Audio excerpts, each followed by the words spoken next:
창세기 12장 1절부터 5절까지 말씀을 같이 합독하도록 하겠습니다. 시작. 여호와께서 아브라함에게 이르시되 너희는 너의 본토 친척 아비집을 떠나 내가 내게 지시할 땅으로 가라. 내가 너로 큰 민족을 이루고 내게 복을 주어 내 이름을 창대케 하리니 너는 복의 근원이 될지라. 너를 축복하는 자에게는 내가 복을 내리고 너를 저주하는 자에게는 내가 저주하리니 땅의 모든 족속이 너를 인하여 복을 얻을 것이니라 하신지라. 이에 아브라함이 여호와의 말씀을 쫓아갔고 롯도 그와 함께 갔으며 아브라함이 하란을 떠날 때에 그 나이 75세였더라. 아브라함이 그 아내 사레와 조카 롯과 하란에서 모은 모든 소유와 얻은 사람들을 이끌고 가나안 땅으로 가려고 떠나서 마침내 가나안 땅에 들어갔더라. 아멘. 오늘 말씀 제목이 말씀의 영향력입니다. 영향력이라고 하는 것은 어떤 대상에게 미치는 어떤 힘을 얘기하는 거죠. 우리 하나님의 이 위대한 역사, 또 모든 만물의 시작이 말씀으로부터 이제 시작하는 거죠. 다 알고 계시죠? 태초에 말씀이 계시니라. 영원전에 말씀이 있었습니다. 영원전 하나님의 시간, 그 시간 전에 말씀이 있었고요. 그 말씀이 하나님과 함께 계셨으니 그 말씀이 곧 하나님이시라. 그리고 그 말씀을 통해서 하나님께서 모든 만물을 창조하셨습니다. 있으라 하니까 모든 만물이 생겨난 거죠. 무에서 유가 생겨나갔고, 그리고 그 모든 말씀으로 창조하신 만물을 하나님께서 그 만물을 말씀으로 붙드시고, 히브리서 1장 3절에도 말씀하죠. 말씀으로 붙드시고 또 그 모든 말씀을 통해서 그 모든 만물들을 운행하고 있습니다. 그러니까 모든 만물이 제멋대로 움직이고 있는 것이 아니고 하나님의 말씀에 통제를 받고 있고 하나님 말씀의 통치 아래 있다라고 하는 겁니다. 오늘도 그 말씀으로 온 세계가 지어졌다라고 하는 것을 우리는 믿음으로 알고 또 인정하고 있습니다. 히브리서 11장 3절에 보면 그렇게 말씀하고 있죠. 믿음으로 모든 세계가 하나님의 말씀으로 지어진 줄을 아나니 라고 이렇게 말씀하고 있습니다. 그러니까 모든 만물은 하나님의 말씀에 절대적인 영향을 받고 있다고 하는 겁니다. 아주 절대적이죠. 절대적인 영향을 받고 있고 그 말씀에 통치를 받고 있는 겁니다. 물론 그 대상에는 만물뿐만 아니라 우리 사람도 포함되고 있는 것이죠. 그러니까 모든 만물과 사람은 하나님의 말씀의 영향력 아래 있고요. 그 말씀의 통치를 받고 있습니다. 한번 따라서 해봅시다. 시작하기 전에 모든 만물과 사람은 말씀의 영향력 아래 있고 말씀의 통치를 받고 있다. 그러니까 모든 만물도 모든 사람도요 말씀의 영향력 아래 있는 겁니다. 예외가 없습니다. 그리고 그의 다시 말씀은 통치를 받고 있는 거죠. 그런데 이 모든 만물이 하나님 말씀의 통치를 받고 있는데 이 하나님의 통치에서 첫 번째 빗나간 존재가 있죠. 하나님의 통치받는 것을 벗어나서 하나님의 영향력, 말씀의 영향력 아래서 벗어나가지고 자기 멋대로 살아보려고 말씀의 영향력 아래서 벗어나고 통치 아래서 벗어난 존재가 있습니다. 물론 그 첫 번째 존재는 마귀였죠. 그리고 그 마귀의 꼬임에 빠진 아담과 하와가 말씀으로부터 벗어난 겁니다. 그 통치를 받아야 살 수 있는 존재인데 그 말씀의 영향력 아래서 벗어나서 그리고 그 즉시 멸망하게 된 거죠. 죽게 된 겁니다. 그러니까 하나님의 말씀의 통치를 벗어나는 즉시 그것은 사망입니다.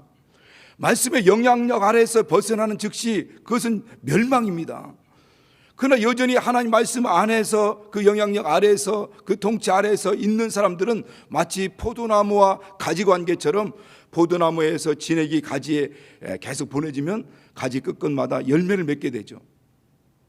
그러니까 말씀 안에 있는 능력들, 말씀 안에 있는 은혜, 생명, 부유, 그 권세, 하나님이 말씀과 하나님은 함께 있듯이 그 하나님 안에 있는, 곧 말씀 안에 있는 모든 권세와 생명과 능력과 부유가 그 말씀의 영향력 아래 있는 사람들에게 계속 포도나무와 가지관계처럼 계속 전달되고 있는 겁니다. 계속 흘러가고 있는 거죠. 오늘 우리는 이 말씀의 영향력 아래 있는가라는 것을 우리 한번 진단해 보자는 거죠. 그리고 그 말씀 영향력 아래서 내가 내 삶의 중심이 과연 그의 영향을 받고 있는가라고 하는 겁니다. 내 삶의 중심, 우리가 지난 한 해는 내 삶의 중심 예수 그리스도라고 했잖아요. 과연 그 말씀, 곧 예수 그리스도 그 말씀에 의해서, 그 영향력에 의해서 내 삶의 중심이 움직이고 있는가라고 하는 겁니다. 말씀 따로 나 따로가 아니라. 이 오늘 본문에서 보면은 이 아브라함 갈대아 우르 땅에 있는 아브라함에게 하나님 말씀이 임하게 되죠. 내가 너의 본토 친척 아베 집을 떠나 내가 지시할 땅으로 가라. 본토 친척 아베 집을 떠나는데 그냥 떠나서 그냥 자기가 가고 싶은 대로 가는 것이 아니라 떠나는데 어떻게 떠나느냐? 지시할 땅으로 가라는 겁니다. 어떻게 보면 이 말씀 그냥 내 본토 친척 아비 집을 떠나 지시할 땅으로 가라라고 하는 단순한 말씀으로도 생각할 수 있지만은 거기에는 하나님의 엄청난 뜻이 있는 거죠. 하나님의 섭리가 있는 겁니다. 하나님께서 아브라함에게 네 본토 친척 아비 집을 떠나라고 하는 이유가 있습니다. 분명한 이유가 있죠. 크게는 뭐 세 가지로 볼 수가 있는데 그것은 첫 번째는 내 본토 친척 아비 집을 떠나 떠나게 되면은 어떤 일들이 벌어지냐면 내가 너에게 네 수가, 네 자손의 수가 정말 수많은 자손들을 이루게 하겠다라고 말씀하는 거죠. 그리고 창세기 15장에 보면 그 말씀을 하늘의 별처럼 또 바닷가의 모래알처럼 그렇게 번성하게 하겠다. 네가 네 아비 집을 떠나게 되면, 내 친척을 떠나게 되면은 하나님께서는 네 자손의 수를 이렇게 하늘의 별처럼 많게 하겠다라고 말씀합니다. 그리고 두 번째는 네가 이 땅을 떠나라. 이 땅을 네가 떠나게 되면은 하나님의 약속하신 새로운 땅을 주겠다라고 하는 겁니다. 그리고 세 번째, 내가 이 땅을 떠나게 되면 그때부터 내가 너로 복의 근원을 삼겠다. 개역개정판에 보니까 새로 이제 개역개정판에 나온 거니까 보니까요. 복이 되게 하겠다라고 이렇게 말씀합니다. 여기는 우리가 한글판에서는 복의 근원이라고 얘기하고 있는데 거기는 복이 되게 하겠다. 네가 복이다. 그래서 너를 저주하는 자는 저주가 임할 것이다. 너를 축복하는 자는 축복이 임할 것이다. 왜? 네가 복이기 때문에. 내가 복의 근원이기 때문에. 그리고 너로 말미암아 만민이 복을 받을 것이다 라고 이렇게 말씀하고 있죠. 갈라디아서 3장 7절 9절을 보면 그렇게 말씀합니다. 그런즉 믿음으로 말미암은 자들은 아브라함의 아들이라. 그러므로 너로 이방인이 너로 말미암아 복을 받을 것이다 라고 이렇게 말씀하고 있고요. 마지막 보면 믿음 있는 자는 아브라함과 함께 복을 받느니라 이렇게 말씀합니다. 그러니까 단순히 아브라함이 복의 근원이 되고 복이 너로부터 흘러간다라고 하는 말씀이 이스라엘에게만 국한된 얘기는 아니라는 겁니다. 히브리인들에게 국한된 얘기는 아니라는 거예요. 오늘날 그것을 믿음으로 받는 아브라함의 자손들에게, 믿음의 자손들에게 다 복이 있을 것이다, 복을 받을 것이다 라는 말씀이죠. 그리고 오늘날 이제 아브라함의 자손들이 단순히 이스라엘만 아브라함의 자손들이 아니죠. 오늘 뭐 여러분 유대인들도 아브라함을 조상이라고 생각하고 있습니다. 또 무슬림들도 아브라함을 조상이라고 생각하고 있어요. 그리고 기독교인도 아브라함을 조상으로, 이 믿음의 조상으로 생각하고 있습니다. 그러니까 거의 전 세계 인구의 뭐 과반수가 아브라함의 후손이라고 할 수 있을 만큼 그 자손들이 하늘의 별처럼 바닷가의 모래알처럼 내 자손이 번성하게 하겠다라는 말씀은 단순한 말씀이 아니라는 거죠. 그렇게 하나님께서 이 아브라함을 이 본토에서 떠나야만 되는 그 이유에 대해서는 여호수아서 24장 2절 3절에서 말씀하고 있는데 한번 여호수아 24장 2절 3절 말씀을 같이 읽겠습니다. 자, 네. 시작.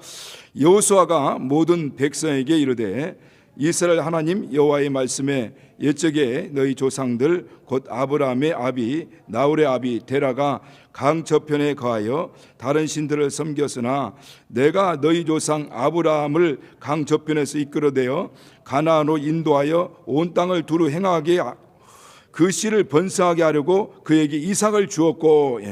그러니까 강 저편에 있는 이 유프라테스 강을 건너게 해야 될 이유가 뭐냐면 그 조상들이 거기에서 이방 신들을 다른 신을 섬기고 있다라고 하는 겁니다. 다른 신을 섬기고 있기 때문에 그 강 저편에서 이끌어 가나안 땅에 인도해야 되고 그리고 온 땅을 두루 행하게 하여 그 씨를 번성하게 하려고 이삭을 주셨다라고 말씀하고 있습니다. 그러니까 우상을 섬기는 그 땅에서는 하나님의 유업을 받을 수가 없습니다. 그러니까 그 유혹의 땅, 그 우상을 섬기는 이 풍습에서 그 풍습을 이렇게 지키고 있는 그 땅에서 벗어나게 한 거죠. 우리가 그런 말을 자주 하고 있지 않습니까? 마귀는 대적하라, 그러나 유혹은 피하라. 그러니까 유혹을 받을 만한 그런 장소에서는, 유혹을 받을 만한 그런 그 장소, 그런 곳에서는 피하는 게 이제 상책이죠. 거기서 뭔가 이겨내 보려고, 극복하려고 해봐야 거기 유혹을 받게 되고 또 넘어질 수밖에 없습니다.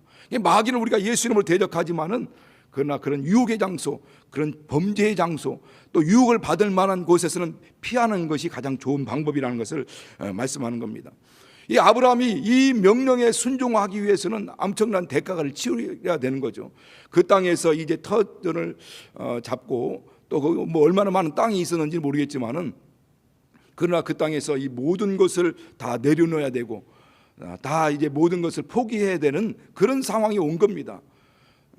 그리고 우리가 잘 알다시피 원래 그 당시는 부족 사이기 때문에 그 부족이라는 것 자체가 이 생명을 유지하는 필수 요건입니다. 거기를 떠났을 때는 어떤 상황이 벌어질지 아무도 장담할 수가 없습니다. 그렇기 때문에 그 떠난다는 그 자체가 엄청난 두려움일 수도 있습니다. 자기 모든 재산을 내려내야 되고 또 그 부족 사이에서 거기서 강을 건너간다는 것 자체가 자기 생명을 어떻게 담보할 수 없는 그런 위기 상황이 오기 때문에 그 목숨에 대한, 자기 목숨에 대한 모든 두려움, 자기 재산에 대한 모든 문제들, 그리고 그 모든 것들을 내려놓아야 되는 거죠.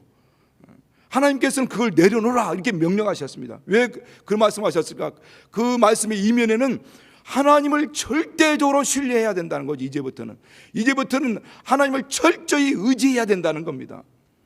그 모든 것을 내려놓으라 말씀하시는 이유는 그 모든 복을 주겠다는 보상도 있겠지만은 그러나 이제부터는 하나님이 너의 모든 기업이 되어야 된다는 것이죠.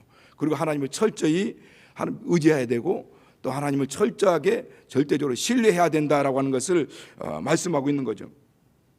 아브라함은 그 말씀에 순종해서 이제 말씀에 순종해 떠났습니다. 그때부터는 이제 하나님이 그의 길이 되는 거죠. 그때부터는 하나님이 그의 산업이 되는 겁니다. 기업이 되는 겁니다. 그때부터는 아브라함의 전부가 하나님이 되는 겁니다. 하나님은 이 모든 것들을 이제 말씀에 순종해서 모든 걸 내려놓고 이제 출발하게 되는 거죠. 이것이 바로 어떤 믿음의 출발이었기도 하지만은 히브리인들의 출발이기도 하고 이스라엘인들의 출발이기도 하고 아브라함의 자손들의 출발이기도 한 겁니다. 오늘 우리는 이와 같이 정말 하나님의 이 복이 또 하나님이 약속하신 모든 복, 하나님이 약속하신 그 모든 약속들, 하나님 말씀 안에서 주시고자 하는 그 모든 약속들은 그 말씀 안에 있다라고 하는 것. 그 말씀 안에 있다는 것. 그런데 그 말씀 안에 있는 모든 복과 은혜와 또 어떤 능력과 그 약속을 누리기 위해서는 우리가 가져야 될 중요한 마음 자세가 있습니다.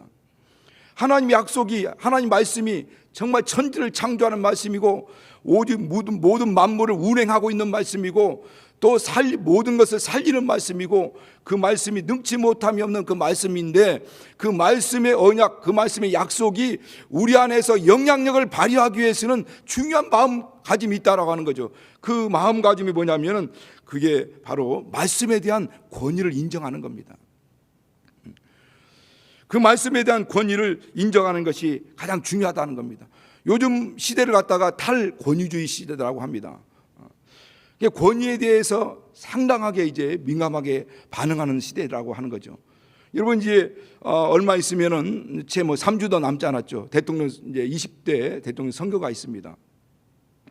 15일부터 공식적으로 이제 대통령 선거가 운동이 시작됐으니까 이제 얼마 남지 않았으면 이제 우리 대통령 선거를 해야 되는데 요즘 이제 그 대통령 선거하는 기간 동안에 좀 이슈나 또 우리 일반 국민들이 민감하게 반응하는 것이 뭐냐면 이 권위적인 부분이죠. 권위적. 너무 대통령 후보가 권위적이다. 아니면 대통령 후보의 부인들이 너무 권위적이다, 권위주의적이다라고 하는 것이죠. 그런 것에 대해서 용납을 못합니다.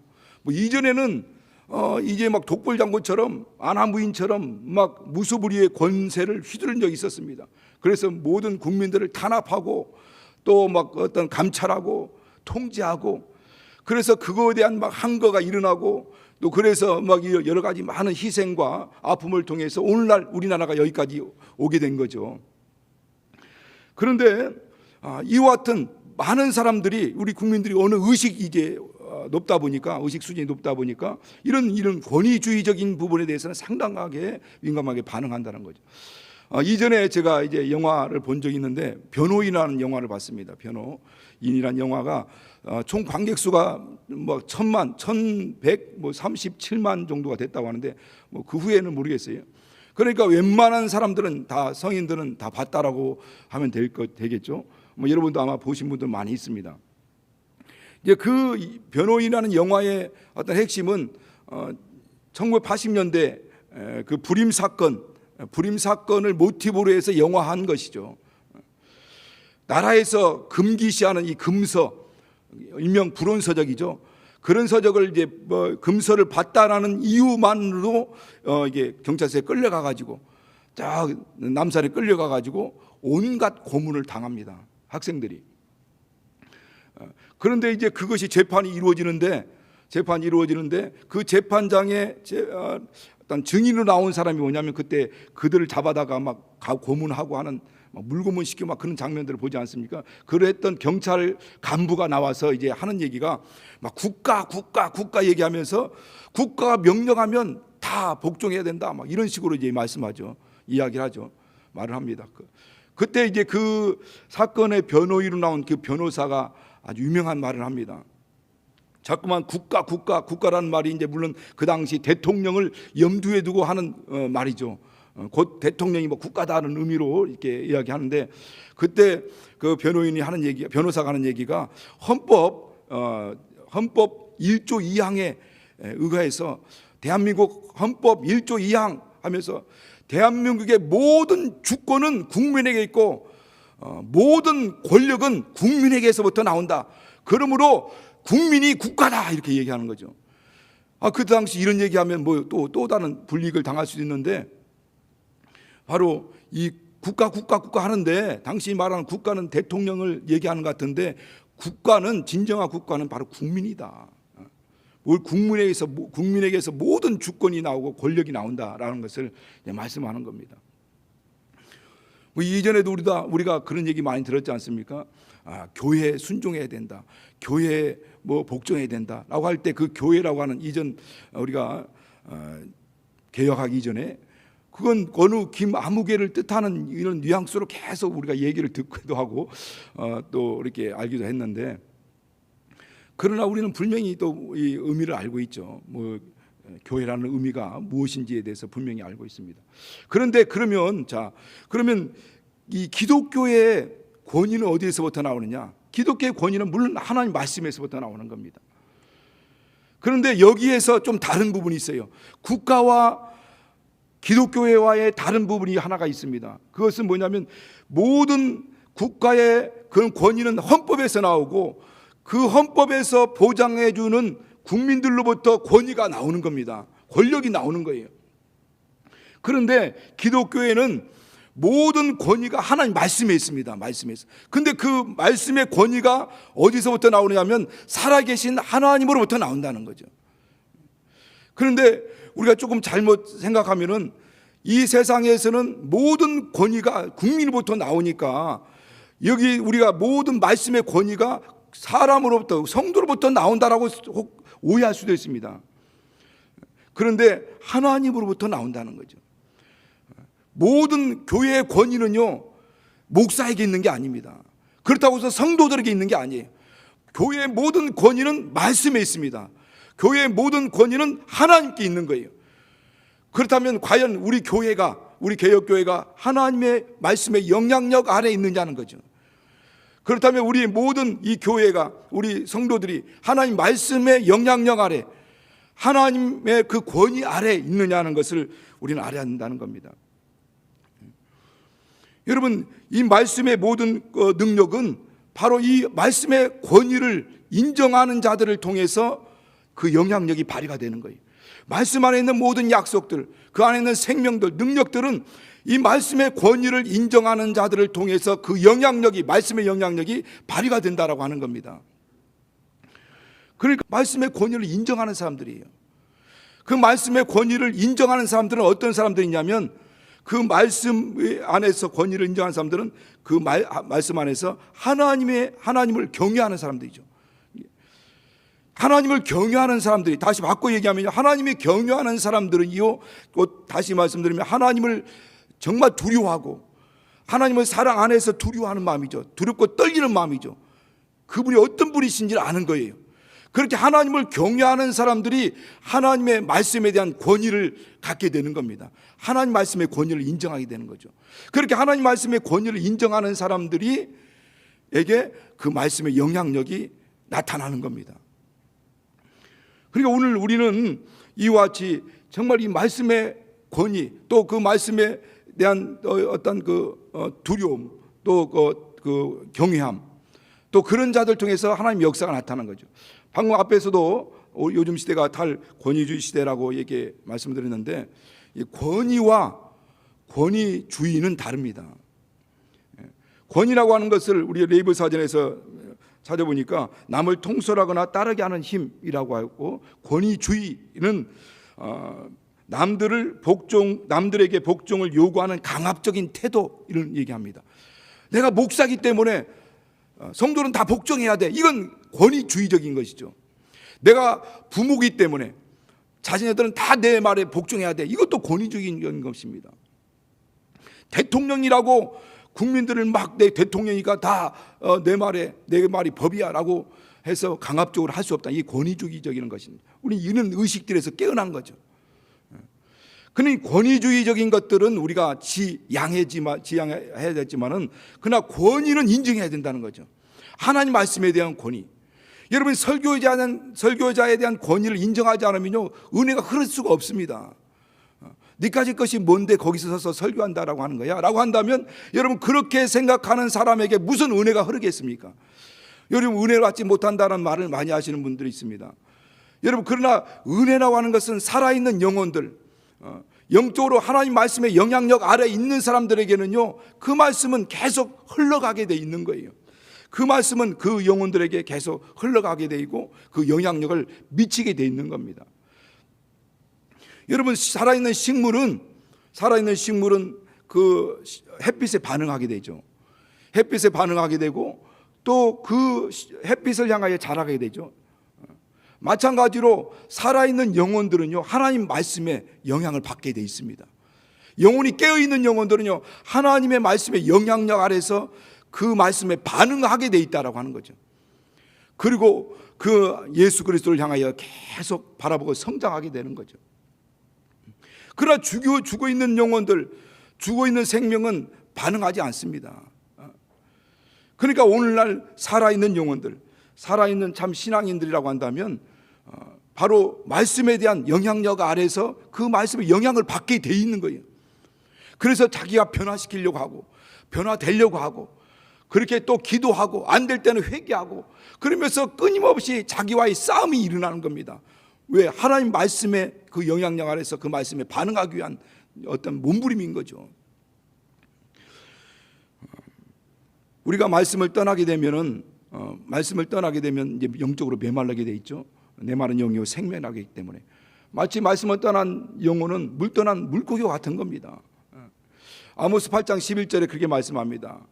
양식이 없어 주림이 아니라 물이 없어 가람이 아니요 하나님 말씀을 듣지 못한 기갈이다. 하나님 말씀이 영혼에 들려오지 않으면 영적 기갈에 빠지게 돼 있는 거죠. 영적 신앙생활하는 사람들의 가장 행복은 뭐냐면 하나님 말씀이 계속 자기 영혼에 영향을 미치는 겁니다.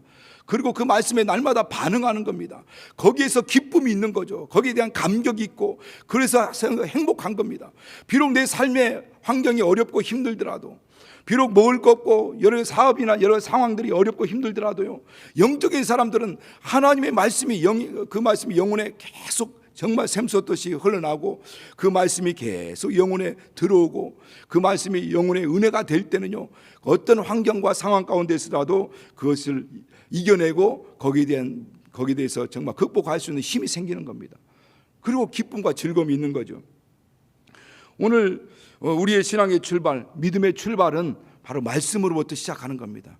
태초에 말씀에 계시니라 했듯이, 또 아브라함이 히브리인들의 민족의 시작이 바로 말씀에 순종해서 출발했듯이,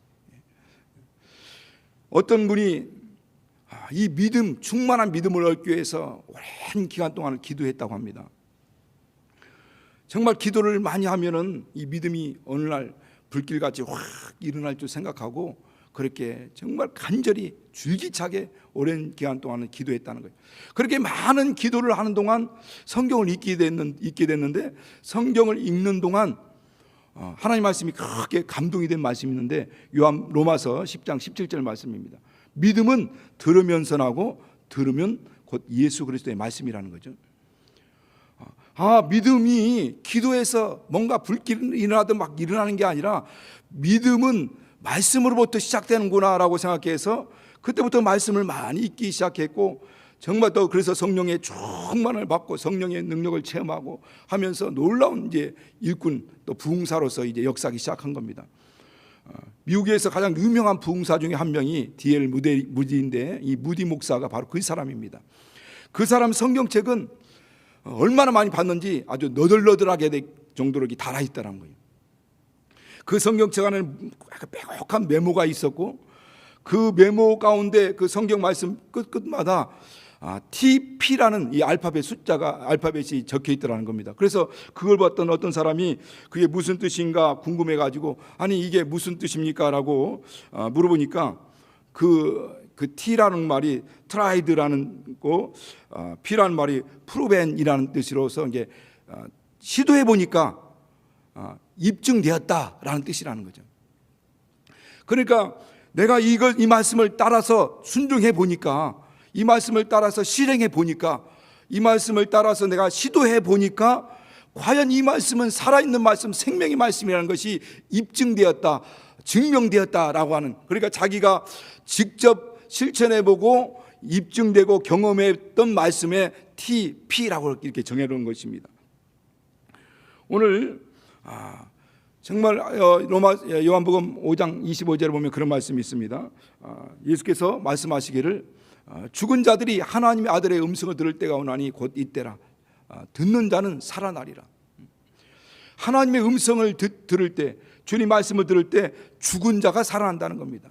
여러분, 우리는 나사로의 나사로의 그 사건을 잘 알고 있지 않습니까? 나사로가 무덤에 죽어서 이제 육체가 썩어질 만큼 이제 나흘이 지났습니다. 4일이 지났습니다. 육체가 썩어져 냄새가 납니다.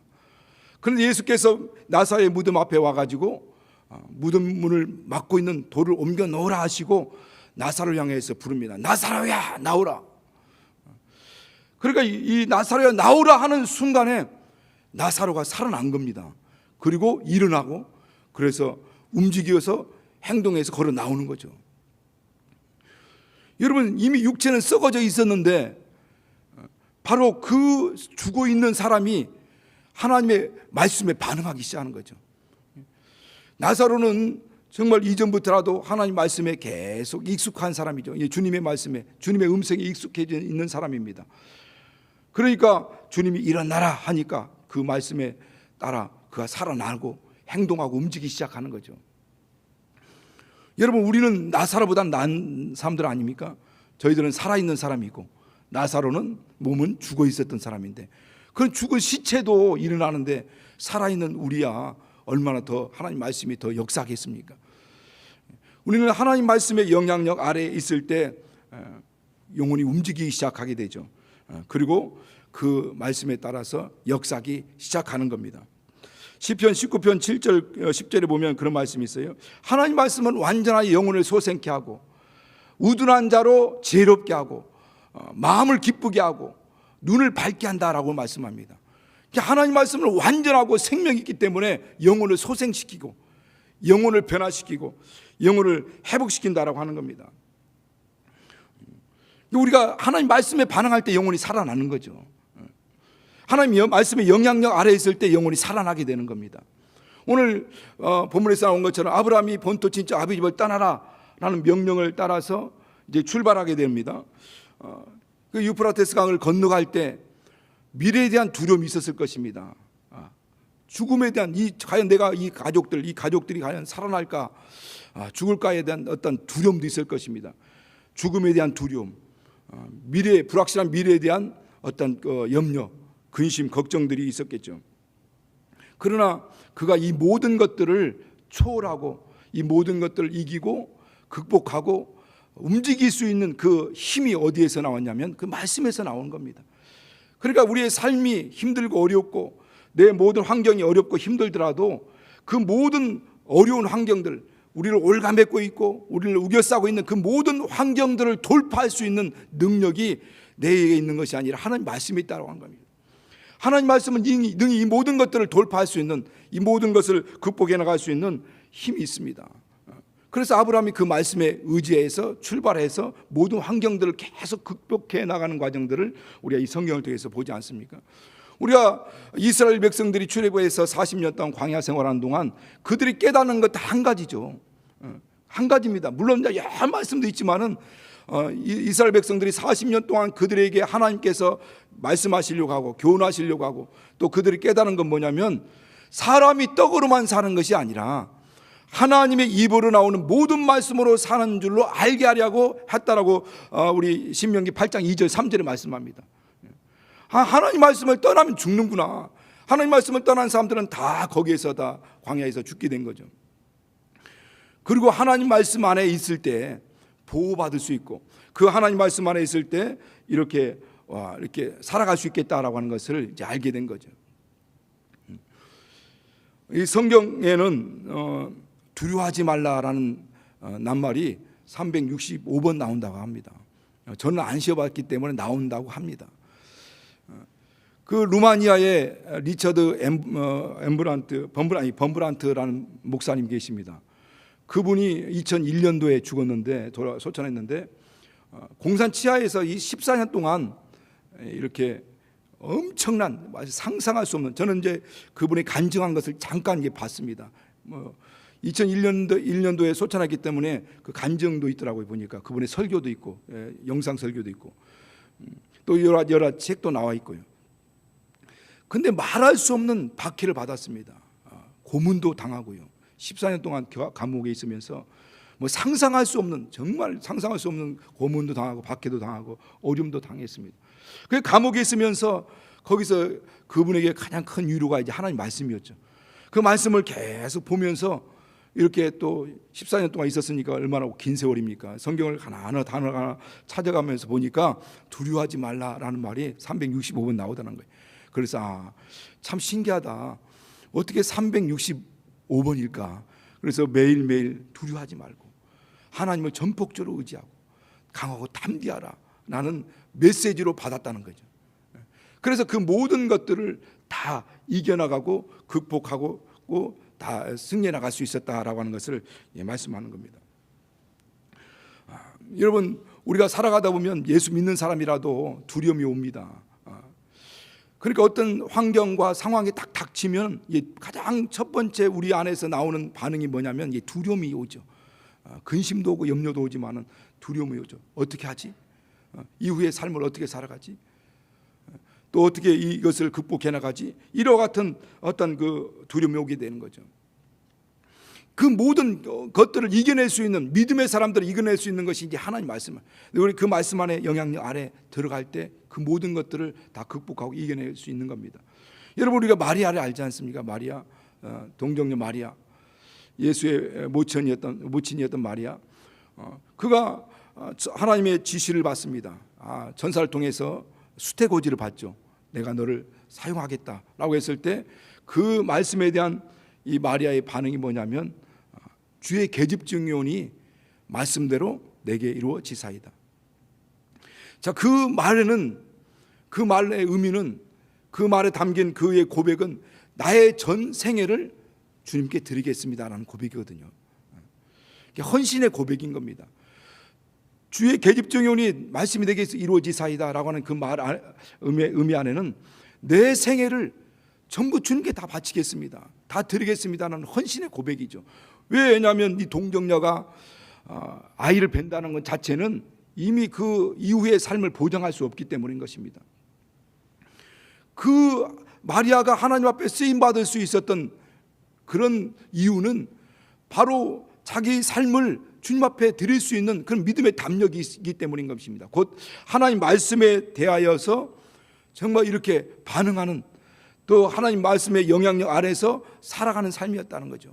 오늘날 쓰임받는 모든 사람들, 쓰임받는 모든 일꾼들의 공통점이 있습니다. 그것은 하나님의 말씀의 영향력 아래서 살아가고 있다는 것, 그 말씀 안에서 살아가고 있다는 것, 이게 모든 하나님께 쓰임받는 사람들의 공통점이죠. 오늘 우리의 심령이 굳어지면요, 하나님 말씀의 은혜가 안 되죠. 심령이 굳어지게 되면 하나님 말씀의 은혜가 안 됩니다. 마음이 둔해지고, 마음이 이제 그렇게 되면 이제 강팍이 되는 거죠. 우리 몸의 안에서 이 장기 중에서 가장 둔하다라고 하는 장기가 있습니다. 그게 뭐냐면 간이죠, 간. 그래서 간이 이제 굳어지게 되면 간경화가 됩니다. 그런데 여러분, 이 간이 이게 둔하긴 하지만은 몸 안에서 모든 이 몸의 가장 최전방에서 방어선 역할을 하는 게 또 이 간이라는 거예요. 간이 몸 안에 들어오는 모든 독을 약 75%를 해독시킨다고 합니다. 그런데 만약에 이 간이 굳어지게 되버리면 몸 안에 들어온 병균과 세균들을 이 간이 해독을 시켜야 되는데 해독이 안 되는 거예요. 그러니까 그 독에 오염이 되는 거고, 몸이 감염이 되면 몸이 이제 살 수가 없는 겁니다. 그런데 그래서 이 간이 중요하다라고 하는 거죠. 여러분, 우리 영적 생활도 마찬가지죠. 우리 심령이 굳어지면 사람으로부터 오는 시험들, 환경으로부터 오는 시험들, 이것을 방어할 능력이 없습니다. 그러니까 누가 어떤 얘기하면 금방 시험 들게 되죠. 또 환경이 조금만 어려우면 금방 넘어지게 되는 겁니다. 왜? 이 심령이 이미 굳어져 있으면 말씀에 반응하지 못하면 조그만 어떤 사람의 말에도, 또 어떤 사람들의 어떤 행동에도, 또 어떤 그 환경적인 것에도 금방 넘어지고 금방 자빠지게 되는 거죠. 그런데 성경에 보면은 에레미야서 3장 29절에 보면 그렇게 말씀하고 있습니다. 내 말이 불 같다. 내 말이 반석을 쳐서 부수뜨리는 방망이 같다. 하나님 말씀은 불 같은 말씀이라는 겁니다. 이와 같이 굳어진 심령들도, 또 우리의 심령을 뜨겁게 할 수 있는 것도 하나님 말씀이라는 거예요. 그러니까 완전히 영적으로 식어져 있고 영적으로 깔아져 있는 심령들이 다시 한번 불릴 듯 일으킬 수 있는 그것도 하나님 말씀이라는 거죠. 그래, 엠마오 가던 그 제자들이 주님과 같이 가는 줄 몰랐지만은, 그러나 그 말씀을 들을 때, 주님인 줄은 몰랐습니다. 그런데 그 말씀을 들을 때 그 말씀이 그 안에서 그 심령을 뜨겁게 했다라고 하듯이, 하나님 말씀은 우리의 심령을 다시 회복시킬 수 있는 능력이 있습니다. 식어져 있는 마음, 싸늘하게 식어져 있는 그 심령을 다시 회복시킬 수 있는 것도 말씀이죠. 반석을 쳐서 부수트는 방망이 같은 말씀이라는 겁니다. 반석에서도 물을 생수가 나게 하는 말씀이라는 거죠. 우리의 심령의 생수강이 다시 흐르게 할 수 있는 것이 하나님 말씀이라는 겁니다. 그러므로 이 하나님 말씀이 우리 안에서 심령을 다시 뜨겁게 하고, 우리의 식어진 심령을 다시 한번 뜨겁게 하고, 또 굳어진 마음을 다시 한번 생수가 흘러나게 할 수 있는 것이 말씀입니다. 그러기 위해서는 우리가 그 말씀의 영향력 아래에 있어야 되는 거죠. 그러기 위해서는 그 말씀의 권위를 두셔야 됩니다. 하나님 말씀으로 권위를 두셔야 된다는 거죠. 우리 바울이 그렇게 고백하지 않습니까? 너희가 내 말을 들을 때 사람의 말로 듣지 아니하니 고 하나님 말씀을 들으니 진실로 그러하도다. 이런 자들, 이렇게 믿고 이렇게 듣는 자들 가운데 그 말씀이 역사한다라고 말씀하듯이 하나님 말씀에 대한 권위를 두는 자들 가운데 그 말씀의 영향력을 발휘하기 시작하는 거죠. 그런데 그 하나님 말씀에 대한 권위는 서두에서도 말씀드린 것처럼 하나님을 경외하는 사람들, 정말 하나님을 두려워하는 사람들, 하나님 말씀이 살아계신 하나님 말씀이라는 것을 인정하는 자들 통해서 하나님이 말씀이 역사하기 시작한다는 겁니다. 여러분, 과연 나는 하나님의 말씀의 영향력 아래에 있는가? 과연 그 하나님 말씀에 의해서 내 삶의 중심이 움직이고 있느냐는 겁니다. 내 삶을 지금 살아가고 있는 그 삶의 중심. 아브라함은 본토 친척 아비집을 떠나라 했을 때 그 말씀의 영향력 아래서 그 말씀에 의해서 그 삶의 중심이 바뀌게 된 거죠. 그래서 무조건 출발합니다. 하란으로 갔다가 결국 약속의 땅에 머물게 되죠. 그러니까 그리고 같이 우리의 하나님 말씀의 영향력 아래서 우리의 삶의 중심이 움직이고 있어야 된다는 거죠. 과연 나는 무엇에 영향을 받고 있는가? 내 지금 살아가는 그 삶의 영향력, 가장 최고의 영향력을 발휘하는 것이 무엇인가? 세상 풍습인지, 아니면 나의 신념인지, 아니면 하나님 말씀인지, 그 말씀의 영향력 아래서 내 삶의 중심이 움직이고 있는지, 나는 이건 절대로 움직일 수 없어. 나는 절대로 떠날 수 없어. 나는 이거 절대로 포기할 수 없어. 그것은 자기 신념에 의지하고 있는 사람들이죠. 그러나 하나님 말씀의 영향력을 받고 있는 사람들은 그 말씀에 따라서 그 삶의 중심이 막 움직여 가는 겁니다. 우리 상 같이 기도할 때 정말 하나님, 우리의 심령이 내게 뜨겁게 해달라고 기도하시기 바랍니다. 식어진 심령을 다시 한번 회복시켜 달라고, 이 심령 다시 한번 뜨겁게 해달라고, 그리고 내 심령에서 생수강이 흘러나게 해달라고. 내 말이 불 같지 아니하냐, 내 말이 반석을 쳐서 부수트는 방망이 같지 아니하 하신 말씀처럼 내 심령이 뜨거워지게 하시고, 내 이 굳어진 심령에서 다시 한번 생수강이 흘러나게 해 주시옵시고, 내 삶의 중심이 하나님 말씀의 영향력 아래서 그렇게 움직여 갈 수 있는 자가 될 수 있도록, 일평생 하나님 말씀에 따라 순종하며 살아갈 수 있는 삶이 될 수 있도록 해달라고. 여러분 자신을 한번 생각해 보면서 또 여러분 각각 개인의 기도 제목을 가지고 우리 한번 예수의 한번 부르시고 같이 기도하겠습니다.